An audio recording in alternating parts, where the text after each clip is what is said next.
ايه ده ايه ده ايه يا حبيبه البتاع ده؟ الله. بصي يا ستي، اولا هتكلم على الخيط ده. احلى خيط قطن انا اشتغلت بيه في حياتي. خاماتنا نور ايوب. اوكي ماشي، يلا بينا بقى. ده نوع صدف، هو مش موجود في مصر، انا جايباه من بره. بس عايزه اقول لكم مبسوطه بيه جدا جدا، وهعمل بيه تو توب، واحد باللون ده وواحد كشمير. هوريكم لما اخلص. تحفه، انتظروني.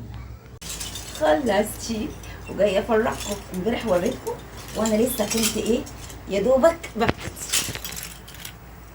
شايفين جماله؟ ده التوب اهو. فرحانه بيه قوي قوي قوي. اول مره اعمله، مبسوطه جدا بيه. تحفه، النتيجه هايله جدا جدا جدا.